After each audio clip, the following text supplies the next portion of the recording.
हाय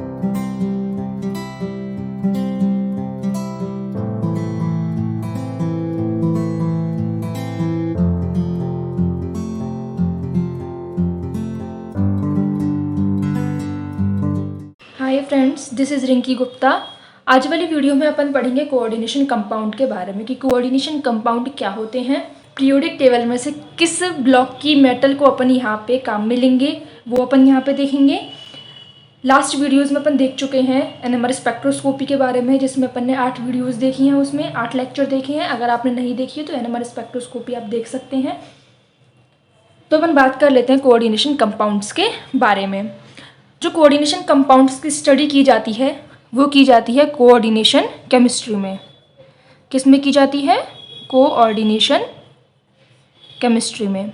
जो coordination chemistry है ये एक ब्रांच होती है किसकी? इनऑर्गेनिक केमिस्ट्री की। तो ये एक ब्रांच होती है ऑफ इनऑर्गेनिक केमिस्ट्री। तो अपन एक कोऑर्डिनेशन कंपाउंड ले लेते हैं, टिपिकल कोऑर्डिनेशन कंपाउंड Ml6। ठीक है, तो ये जो कोऑर्डिनेशन कंपाउंड होता है इसमें अपन देख रहे हैं कि एक तो ये क्या है M, जो कि क्या रिप्रेजेंट कर रहा है? किसी मेटल आयन को। तो ये मेटल जो है वो आयन हो सकती है या फिर मेटल एटम हो सकता है। और ये जो L है ये रिप्रेजेंट कर रहा है लाइगेंड्स को। अब ये जो लाइगेंड्स है ये न्यूट्रल हो सकते हैं ये, या फिर ये पॉजिटिव चार्ज हो सकते हैं या फिर ये नेगेटिव चार्ज हो सकते हैं। कैसे भी ये लाइगेंड हो सकते हैं। और अपन को पता है कि मेटल है तो मेटल आयन जो है ये तो हमेशा किस फॉर्म में होगा? पॉजिटिव फॉर्म में ही होगा। फिर यहाँ पे अपन बात करते हैं कि जो कॉम्प्लेक्स होता है, कोऑर्डिनेशन कॉम्प्लेक्स जो होते हैं ये भी 2 टाइप के हो सकते हैं। कोऑर्डिनेशन कॉम्प्लेक्स जो है, कंपाउंड बोलो या कॉम्प्लेक्स बोलो एक ही बात है, ये 2 टाइप के हो सकते हैं, या तो न्यूट्रल या फिर क्या हो सकते हैं? आयनिक। अब न्यूट्रल अगर होंगे तो यहाँ पे सिंपल क्या होगा? ये Ml6, जैसे कि NiCO का होल 4, ये क्या होता है? न्यूट्रल होता है। लेकिन अगर आयनिक होगा तो क्या हो सकता है कि Ml6 इस कॉम्प्लेक्स पर क्या हो? या तो पॉजिटिव चार्ज हो, कितना भी पॉजिटिव चार्ज हो सकता है, तो मैं N लगा देती हूँ +N, या फिर क्या हो सकता है? Ml6 N-। ठीक है, या फिर अपन इसको ऐसे रिप्रेजेंट कर सकते हैं। तो अगर मैं यहाँ पे आयनिक को डिवाइड करूँ तो आयनिक के जो कॉम्प्लेक्स है वो भी 3 टाइप के होते हैं। या तो वो क्या हो? कैटाइनिक कॉम्प्लेक्स हो, या फिर एनाइनिक कॉम्प्लेक्स हो, या फिर उसमें दोनों ही हो, कैटाइन भी हो और एनायन भी हो। वो कैसे होगा अपन देखेंगे अभी। कैटाइनिक का एग्जाम्पल क्या ले सकते हैं अपन? फॉर एग्जाम्पल CONH3 का होल 6 3+, ये तो क्या है? Cationic complex. एनाइनिक की बात कर लेते हैं तो ये FeCN का होल 6 4-, ये क्या हो जाएगा? कैटाइनिक कॉम्प्लेक्स हो जाएगा। और अगर दोनों ही मतलब मान लो उसमें कैटाइन भी प्रेजेंट है और एनाइन भी प्रेजेंट है तो वो कैसे होगा? जैसे कि मान लो ये कॉम्प्लेक्स है अपने पास में PTNH3 का होल 4 PTCl4, ये है कॉम्प्लेक्स। जब ये यहाँ पे आयनिक फॉर्म में आता है तो ये कैसे आता है? PTNH3 का होल 4, इस पर तो आता है पॉजिटिव चार्ज, और PTCl4 इस पर आता है नेगेटिव चार्ज। तो अपन ने यहाँ पे क्या देखा कि कैटाइनिक कॉम्प्लेक्स भी प्रेजेंट है और एनाइनिक कॉम्प्लेक्स भी प्रेजेंट है। तो ये तो अपन ने देख ली पॉसिबिलिटीज की कोऑर्डिनेशन कंपाउंड न्यूट्रल भी हो सकता है, कैटाइनिक हो सकता है, एनाइनिक हो सकता है, या फिर उसमें कैटाइन और एनायन दोनों प्रेजेंट हो सकते हैं। अब अपन कह रहे हैं कि ये जो मेटल आयन है ये S ब्लॉक की हो सकती है, P ब्लॉक की हो सकती है, D ब्लॉक की हो सकती है, F ब्लॉक की हो सकती है, किसी भी ब्लॉक की ये हो सकती है पीरियोडिक टेबल में से। अगर मान लो ये D ब्लॉक की होती है तो इन कॉम्प्लेक्सेस को क्या बोल देते हैं अपन? Transition metal complexes. क्या बोल देते हैं? Transition metal complexes. क्यों बोल देते हैं? क्योंकि D ब्लॉक की जो एलिमेंट्स होते हैं उनको अपन क्या बोलते हैं? Transition metal.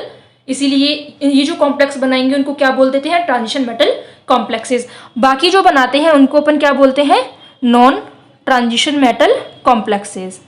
उनको क्या बोलते हैं अपन? Non transition metal complexes. तो ये जो डी ब्लॉक के एलिमेंट्स होते हैं उसमें आप देखोगे कि जिंक भी आता है, कैडमियम भी आता है, Hg भी आता है, लेकिन ये ट्रांजिशन मेटल नहीं होता है। जब अपन डी ब्लॉक एलिमेंट्स पढ़ेंगे तब देखेंगे कि जिंक, कैडमियम और Hg जो है वो ट्रांजिशन मेटल नहीं होते हैं। डी ब्लॉक एलिमेंट तो होते हैं लेकिन ट्रांजिशन मेटल नहीं होते हैं, इसलिए ये जो है ट्रांजिशन मेटल कॉम्प्लेक्सेस नहीं बनाते हैं। ये क्या बनाते हैं? Non TM complexes, non transition metal complexes.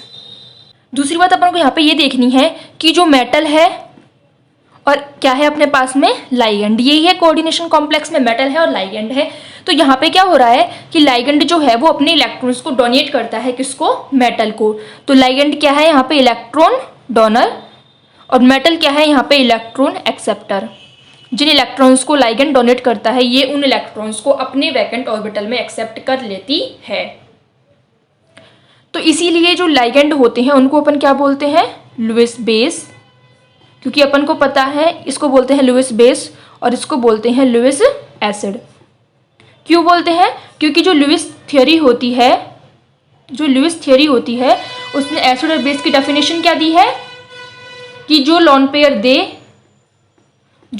दे वो तो क्या होते हैं? बेस, और जो लोन पेयर एक्सेप्टर होते हैं वो क्या होते हैं? एसिड। तो बस उसी बेसिस पे अपन ने बता दिया कि लाइगेंड इलेक्ट्रॉन डोनेट कर रहे हैं तो ये लुईस बेस हो जाएंगे, और मेटल इलेक्ट्रॉन एक्सेप्टर है तो वो हो जाएंगे लुईस एसिड्स।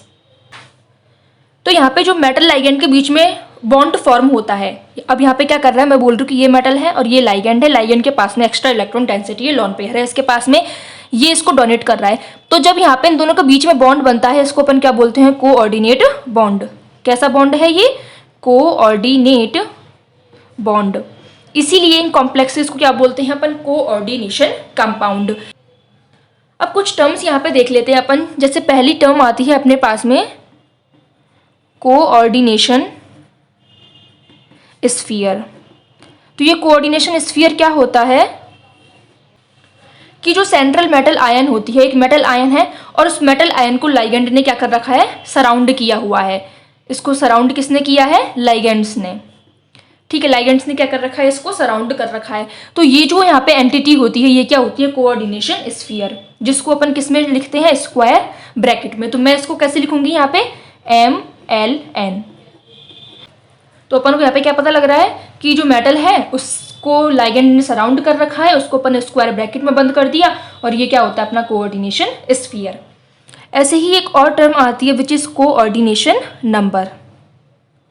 कोऑर्डिनेशन नंबर, ये जो कोऑर्डिनेशन नंबर होता है ये होता है कि किसी एक मेटल आयन को कितने नंबर ऑफ लाइगेंड ने सराउंड किया हुआ है। नंबर ऑफ लाइगेंड ने सराउंड किया हुआ है वही क्या होती है? अपनी कोऑर्डिनेशन नंबर।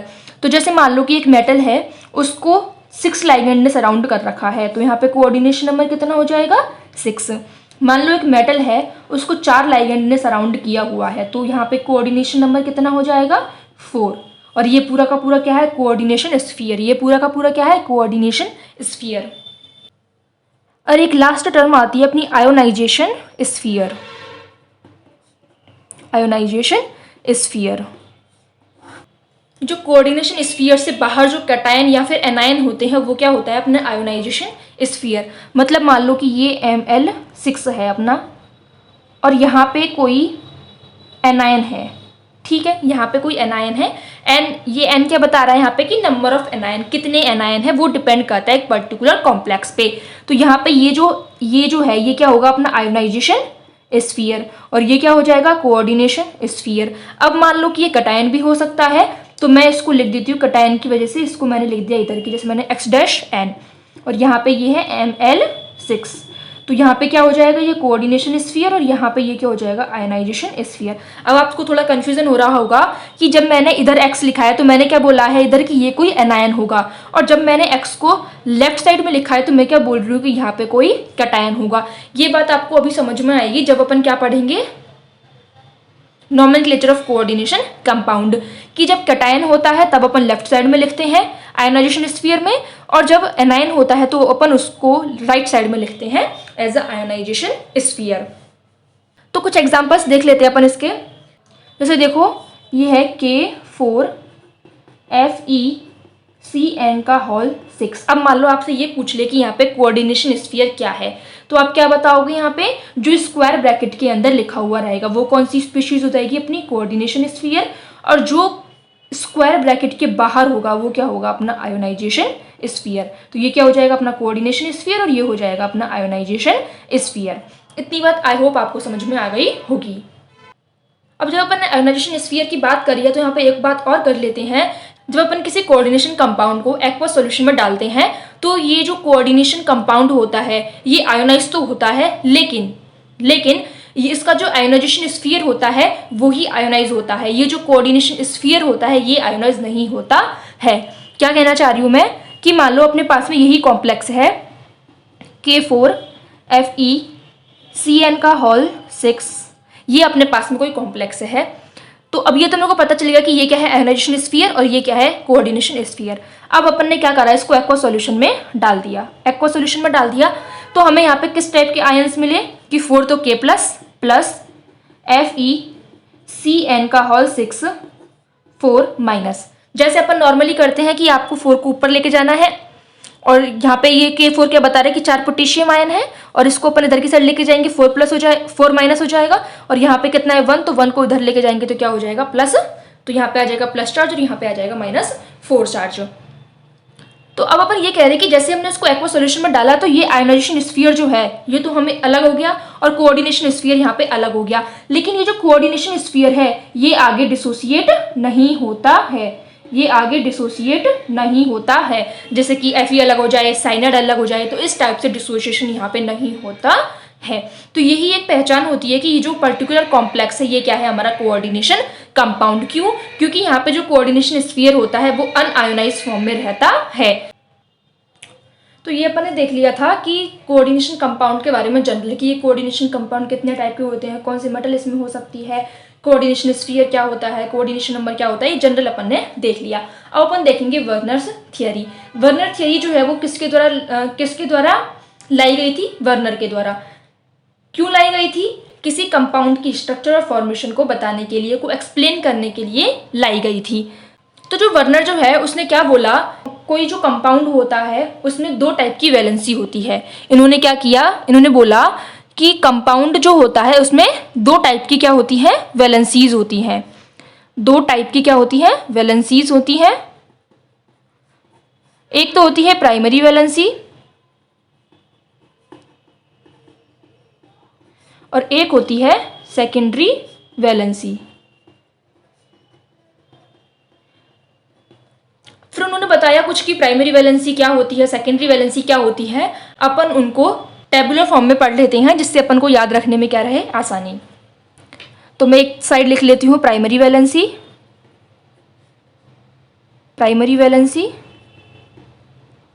और एक साइड लिख लेती हूँ secondary valency.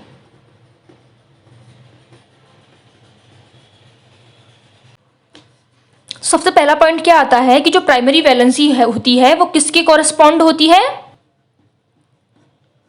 Corresponds to oxidation state of metal. Metal की ऑक्सीडेशन स्टेट के कोरेस्पॉन्ड में वो होती है कि मेटल की ऑक्सीडेशन स्टेट क्या है या फिर ऑक्सीडेशन नंबर क्या है। दूसरा है, और यहाँ पे ये जो सेकेंडरी वैलेंसी होती है वो किसके कोरेस्पॉन्ड में होती है, तो corresponds to coordination number of metal, की मेटल का कोऑर्डिनेशन नंबर कितना है। क्योंकि जैसे निकिल है वो क्या करता है, उसका कोऑर्डिनेशन नंबर 4 होता है, आयरन का कोऑर्डिनेशन नंबर 6 होता है। तो ये डिपेंड करता है कि मेटल जो है उसका कोऑर्डिनेशन नंबर कितना होता है। तो जितना किसी मेटल का कोऑर्डिनेशन नंबर होगा उतनी ही उसकी सेकेंडरी वैलेंसी होगी। आपको ये जब अपन पहले डिफरेंस देख लेते हैं इन दोनों में, फिर अपन एक एग्जाम्पल लेंगे और आपको सारी बातें यहाँ पे अच्छे से समझ में आ जाएगी। दूसरा पॉइंट लेते हैं अपन कि प्राइमरी वैलेंसी आयोनाइजेबल होती है और नॉन डायरेक्शनल होती है। मतलब इसका मतलब क्या है कि अगर अपन इसको मान लो किसी एक्वा सॉल्यूशन में अपन ने डाल दिया तो प्राइमरी वैलेंसी क्या हो जाएगी, वहां से आयोनाइज हो जाएगी। और दूसरी यहाँ पे नॉन डायरेक्शनल होती है, मतलब किसी भी डायरेक्शन से ये आ सकती है, कोई particular direction in primary valencies की नहीं होती है। लेकिन जो सेकेंडरी वैलेंसी होती है वो अनआयोनाइजेबल होती है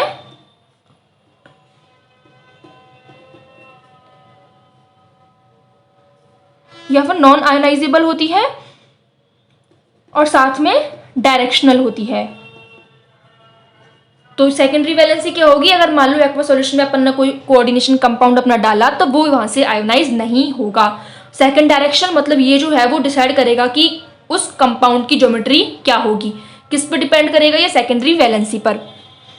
तीसरा पॉइंट है कि जो प्राइमरी वैलेंसी होती है ये लिखी जाती है कोऑर्डिनेशन स्फीयर से बाहर, तो written outside the coordination sphere, coordination sphere. जबकि ये कैसे लिखी जाती है, इनसाइड दी कोऑर्डिनेशन स्फीयर, तो written inside the coordination sphere. आप अभी जब अपन एग्जांपल लेंगे ना तो आपको हर पॉइंट जो है वो इजीली अच्छे से समझ में आ जाएगा। Primary valency does not give any geometry to compound, मतलब ये जो है वो कोई भी ज्योमेट्री नहीं देता है कंपाउंड को, लेकिन ये क्या करता है, ज्योमेट्री डिसाइड करता है कंपाउंड की। Directed in space to give a geometry to a compound, तो वो क्या करता है, किसी कंपाउंड को ज्योमेट्री देने के लिए क्या करते हैं, जो सेकेंडरी वैलेंसी होती है वो डायरेक्ट करती है। कैसे, अब मान लो कि यहाँ पे कोऑर्डिनेशन नंबर कितना है, 2, तो यहाँ पे जो मॉलिक्यूल जो सेकेंडरी वैलेंसी है वो कैसे आएगी, लीनियर फॉर्म में आएंगी। मतलब जैसे ये मेटल है तो एक लाइगेंड इधर से आएगा, एक लाइगेंड इधर से आएगा, कोऑर्डिनेशन नंबर 2 होगी, तो ज्योमेट्री कैसी हो जाएगी इसकी, लीनियर। अगर कोऑर्डिनेशन नंबर 3 होगा तो ज्योमेट्री कैसी हो जाएगी, ट्रायगोनल प्लेनर, या फिर स्क्वायर प्लेनर भी हो सकती है। इसी तरीके से कोऑर्डिनेशन नंबर 4 होगी तो अपनी ज्योमेट्री हो जाएगी टेट्राहेड्रल। कोऑर्डिनेशन नंबर 5 होगा तो टीबीपी हो जाएगी, टीबीपी मतलब trigonal bi pyramidal. Coordination number 6 होगा तो ऑक्टाहेड्रल। तो इसी तरीके से ये जो है वो ट्रायगोनल प्लेनर। स्क्वायर प्लेनर जो है वो कोऑर्डिनेशन नंबर 4 होने पर होता है। अगर कोऑर्डिनेशन नंबर 4 होगा तो टेट्राहेड्रल हो सकती है या फिर स्क्वायर प्लेनर हो सकती है। नेक्स्ट पॉइंट अपना आता है कि ये जो प्राइमरी वैलेंसी होती है ये सेटिस्फाइड बाय नेगेटिव आयन के द्वारा सेटिस्फाई होती है। और ये जो सेकेंडरी वैलेंसी होती है ये सेटिस्फाई ईदर बाय न्यूट्रल और पॉजिटिव और नेगेटिव आयन के द्वारा। मतलब यहाँ पे पॉजिटिव भी कोई लाइगेंड हो सकता है, नेगेटिव लाइगेंड भी हो सकता है, या फिर कोई न्यूट्रल लाइगेंड भी हो सकता है। अब मैं आपको एक एग्जांपल लेके समझा देती हूँ कि ये सारी बातें कैसे अपन समझेंगे एक एग्जांपल के थ्रू। तो मैं एक एग्जांपल ले लेती हूँ, CONH3 का होल 6 Cl3। ठीक है, सबसे पहले कॉम्प्लेक्स अपन देखते हैं। तो अपन ये देखते हैं कि इसमें कोऑर्डिनेशन नंबर क्या है और आयोनाइजेशन स्फीयर क्या है। तो मैंने यहाँ पे देखा कि ये क्या है, कोऑर्डिनेशन स्फीयर, और ये क्या है अपना आयोनाइजेशन स्फीयर। ये तो क्या हो जाएगा अपना कोऑर्डिनेशन स्फीयर और ये हो जाएगा अपना आयोनाइजेशन स्फीयर। अगर मैं आपसे कोऑर्डिनेशन नंबर पूछूं यहाँ पे तो कोऑर्डिनेशन नंबर कितना आएगा यहाँ पर 6। क्यों? क्योंकि सेंट्रल मेटल एटम को 6NH3 ने घेरा हुआ है, सराउंड किया हुआ है, इसलिए कोऑर्डिनेशन नंबर कितना हो जाएगा यहाँ पे 6। अब यहाँ पे इसकी अपन स्ट्रक्चर बना लेते हैं। तो ये कोबाल्ट, ये है इसकी ऑक्टाहेड्रल स्ट्रक्चर, ये NH3 NH3 NH3 NH3 NH3 और ये NH3। अब ये जो Cl- है ये Cl किधर से भी आ सकते हैं। जो इस डायरेक्शन से मैं बना रही हूँ जरूरी नहीं है कि इसी डायरेक्शन से आए, ये यहाँ से भी आ सकते हैं, यहाँ से भी, यहाँ से भी, यहाँ से भी, कहीं से भी ये Cl आ सकते हैं। तो अभी अपन बात करें कि मैंने बोला कि Cl कहीं से भी आ सकते हैं, तो आपको ये क्या पता लग गया कि ये जो Cl है ये क्या है, प्राइमरी वैलेंसी, क्योंकि ये नॉन डायरेक्शनल है। तो ये जो Cl होते हैं ये ज्योमेट्री को डिसाइड नहीं करते, ये कोई भी ज्योमेट्री कंपाउंड को नहीं देते हैं। तो ये जो Cl है यहाँ पे क्या हो जाएंगे, प्राइमरी वैलेंसी। लेकिन मैंने अमोनिया के लिए क्या बोला कि ये ऑक्टाहेड्रल एनवायरनमेंट में अरेंज है। ये क्या है, ऑक्टाहेड्रल एनवायरनमेंट। और NH3 जो है एक पर्टिकुलर पोजीशन पे है, एक पर्टिकुलर जगह पे है कि हाँ हमें यहीं पर ही होना है। तो ये क्या कर रहे हैं, कॉम्प्लेक्स को एक ज्योमेट्री प्रोवाइड करवा रहे हैं। तो इसी वजह से NH3 क्या है, सेकेंडरी वैलेंसी। तो ये सारे पॉइंट अपन इससे देख सकते हैं यहाँ पे कि जो प्राइमरी वैलेंसी होती है वो corresponds to the oxidation state of metal. इसको देखें अपन, कोबाल्ट जो है वो यहाँ पे +3 ऑक्सीडेशन स्टेट में है। अगर ये +3 ऑक्सीडेशन स्टेट में है, इसीलिए यहाँ पे बाहर क्या है 3Cl। तो इसीलिए अपन ने बोला कि जो ऑक्सीडेशन स्टेट होती है मेटल की, उसके कोरस्पॉन्डिंग में क्या होती है प्राइमरी वैलेंसी, जबकि सेकेंडरी वैलेंसी क्या होती है कोऑर्डिनेशन नंबर के कोरस्पॉन्ड में। तो कोऑर्डिनेशन नंबर यहाँ पे कितना है 6, तो इसीलिए यहाँ पे NH3 कितने हैं 6। तो ये अपन ने पढ़ लिया बर्नर्स थ्योरी के पॉइंट्स, प्राइमरी वैलेंसी क्या होती है, सेकेंडरी वैलेंसी क्या होती है। अब अपन देखेंगे कि जो बर्नर्स थ्योरी दी गई थी, इसके वेरिफिकेशन के बारे में देखेंगे, इसके एविडेंसेस के बारे में देखेंगे अपन बर्नर्स थ्योरी के। उसमें सबसे पहला मेथड अपना आता है प्रेसिपिटेशन मेथड। सबसे पहला मेथड आता है प्रेसिपिटेशन मेथड।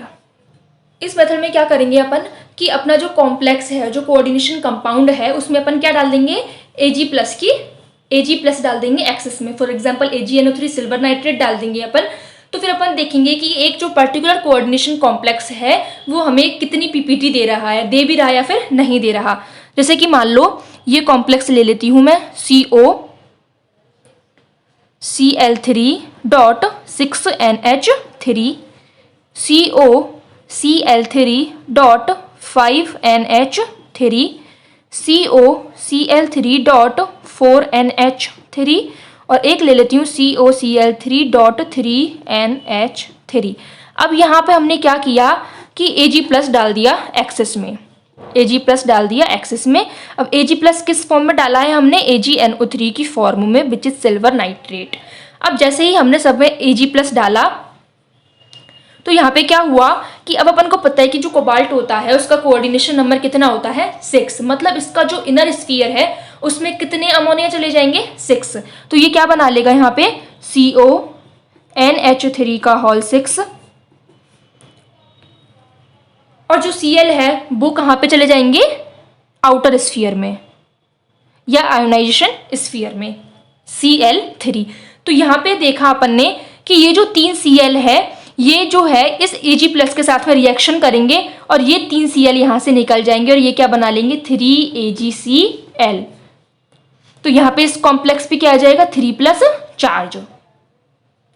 जबकि यहाँ पे क्या होगा कि ये COCl3.5NH3। अब हम सबसे पहले क्या करेंगे, हमने देखा कोबाल्ट है, कोबाल्ट का कोऑर्डिनेशन नंबर होता है 6।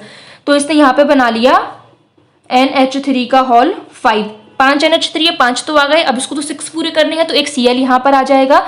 अब जो 2 Cl है बाहर बचेंगे वो कहाँ चले जाएंगे आयोनाइजेशन स्फीयर में। अब यहाँ पे क्या होगा कि जो आयोनाइजेशन स्फीयर वाले हैं वो क्या है आयोनाइज्ड है। तो ये जो Cl है 2, ये किसके साथ में रिएक्शन कर लेते हैं Ag+ के साथ में, और यहाँ पे क्या निकल जाता है 2AgCl, और यहाँ पे क्या आ जाता है 2+ चार्ज, और ये Cl2 यहाँ से निकल जाता है। अब यहाँ पे ये जो कॉम्प्लेक्स है इसमें भी अपन ने देखा कि कोबाल्ट है, इसका कोऑर्डिनेशन नंबर कितना होना है 6। 4 तो यहाँ पे NH3 है, 2 क्या आ जाएंगे Cl2, एक Cl बाहर बच जाएगा आयोनाइजेशन स्फीयर में। जैसे ही इसको Ag+ दिखेगा ये क्या कर लेगा पीपीटी बना लेगा AgCl की, और ये यहाँ से निकल जाएगा। यहाँ पे क्या आ जाएगा प्लस चार्ज। तो यहाँ पे कितना AgCl मिला अपन को, एक AgCl मिला। यहाँ पे अगर देखें तो कोबाल्ट सेम है, इसको अपना कोऑर्डिनेशन नंबर 6 पूरा करना है। 3 तो NH3 है और 3 इसके पास में Cl3 है। मतलब इसके पास में ऐसा कोई भी Cl नहीं बचा जो किस में चला जाए आयोनाइजेशन स्फीयर में चला जाए। तो यहाँ पे अपन को AgCl की पीपीटी मिलेगी नहीं मिलेगी, 0 मॉलिक्यूल्स मिलेंगे। मतलब यहाँ पे नो पीपीटी, नो प्रेसिपिटेशन, मतलब कोई भी प्रेसिपिटेशन हमें यहाँ पर नहीं मिलेगा। तो जो प्रेसिपिटेशन मेथड है उससे हमने क्या पता लगा लिया कि आयोनाइजेशन स्फीयर में कितने क्लोरीन आयन प्रेजेंट है, क्योंकि अगर इसके आयोनाइजेशन स्फीयर में 3 क्लोरीन एटम प्रेजेंट है तो 3 AgCl मिल जाएंगे, 2 प्रेजेंट है तो 2 AgCl मिल जाएंगे, 1 प्रेजेंट है तो 1 AgCl मिल जाएगा, बिल्कुल भी प्रेजेंट नहीं है तो कोई भी पीपीटी हमें नहीं मिलेगी। तो यहाँ पे अपन ने क्या देख लिया कि Cl- आयन जो है वो प्राइमरी वैलेंसी को सेटिस्फाई कर रहे हैं और ये क्या होते हैं आयोनाइजेबल। तो ये किससे पता लगा लिया हमने प्रेसिपिटेशन मेथड से। ठीक है, वर्नर्स थ्योरी ने बोला था कि प्राइमरी वैलेंसी आयोनाइजेबल होती है और यहाँ पे आयोनाइजेबल है भी, जबकि जो Cl अंदर किस में है कोऑर्डिनेशन स्फीयर में, वो आयोनाइज यहाँ पर नहीं हुआ है। इस Cl ने Ag+ के साथ में रिएक्शन नहीं की है, तो ये क्या रहता है इनएक्टिव रहता है यहाँ पे कोऑर्डिनेशन स्फीयर में। दूसरा एविडेंस अपना आता है कंडक्टेंस मेजरमेंट। Conductance measurement. तो ये जो कंडक्टेंस मेजरमेंट है इसमें अपन क्या देखेंगे कि जितने ज़्यादा नंबर ऑफ आयंस यहाँ पे प्रेजेंट होंगे उतना ही क्या होगा, यहाँ पे कंडक्टेंस उसकी ज़्यादा हो जाएगी। जितने ज़्यादा नंबर ऑफ आयंस प्रेजेंट होंगे उतनी ही क्या होगा, यहाँ पे कंडक्टेंस ज़्यादा होगी। तो जैसे मान लो मैं यही कॉम्प्लेक्स ले लेती हूँ अपने कि ये CO, ये इसको पहले इस टाइप से लिखे जाते थे ये कॉम्प्लेक्सेस, लेकिन आजकल कैसे लिखे जाते हैं, आजकल इन कॉम्प्लेक्सेस को अपन लिखते हैं इस तरीके से कि CONH3 का होल 6 Cl3, CONH3 का होल 5 Cl2, CONH3 का होल 4 Cl2, ये Cl, और लास्ट है अपना CONH3 का होल थ्राइस Cl3। तो ये क्या है अपने कॉम्प्लेक्सेस। अब यहाँ पे देखा अपन ने कि अगर हमने इसको क्या डाला है, एक्वा सॉल्यूशन में डाला है, तो यहाँ पे ये आयोनाइज हो गया। आयोनाइज कैसे होगा, ऐसे ही होगा कि ये CONH3 का होल 6 3 प्लस 3Cl माइनस निकल जाएंगे। यहाँ पे क्या बन जाएगा, CONH3 का होल 5 Cl, यहाँ पे 2 प्लस 2Cl माइनस, क्योंकि ये वाला Cl ही आयोनाइज होगा, ये वाला Cl आयोनाइज नहीं होगा। अगले में क्या बन जाएगा अपना CONH3 का होल 4 Cl2 प्लस, ये एक Cl माइनस यहाँ पे क्या हो जाएगा, आयोनाइज हो जाएगा। और यहाँ पे अपन देखेंगे कि तो कोई भी आयोनाइजेशन इसका नहीं होगा। क्यों, क्योंकि यहाँ पे कोई भी प्राइमरी वैलेंसी नहीं है। तो जब अपन ने इसकी कंडक्टेंस मेजर करी तो यहाँ पे हमने देखा नंबर ऑफ आयंस कैलकुलेट करें तो नंबर ऑफ आयंस कितने हैं, 4। यहाँ पे नंबर ऑफ आयंस कितने हैं, 3। यहाँ पे कितने हैं, 2। और यहाँ पे कितने हैं, 0। यहाँ पे कोई भी आयन नहीं है। तो अगर मैं यहाँ पे कंडक्टेंस का ऑर्डर लिखूँ तो सबसे ज़्यादा कंडक्टेंस किसके लिए होगी, अपन इसको A मान लेते हैं, इसको B, इसको C और इसको D। तो सबसे ज़्यादा कंडक्टेंस किसके लिए होगी, A के लिए, फिर B के लिए, फिर C के लिए, और D के लिए सबसे कम कंडक्टेंस होगी। तो हमें यहाँ से क्या पता लग गया कि ठीक है, D वाले में प्राइमरी वैलेंसी नहीं है, इसलिए यहाँ पे इसका आयोनाइजेशन नहीं हुआ है। तीसरा अपना आता है evidence cryoscopic measurement. Cryoscopic measurement, ये जो क्रायोस्कोपिक मेजरमेंट होता है इसमें हम लोग क्या देखते हैं, एक कॉलिगेटिव प्रॉपर्टी देखते हैं। जैसे अपन कॉलिगेटिव प्रॉपर्टी देखते हैं, 4 कॉलिगेटिव प्रॉपर्टीज होती हैं, उनमें से एक कॉलिगेटिव प्रॉपर्टी यहाँ पे देख रहे हैं अपन, which is depression in freezing point.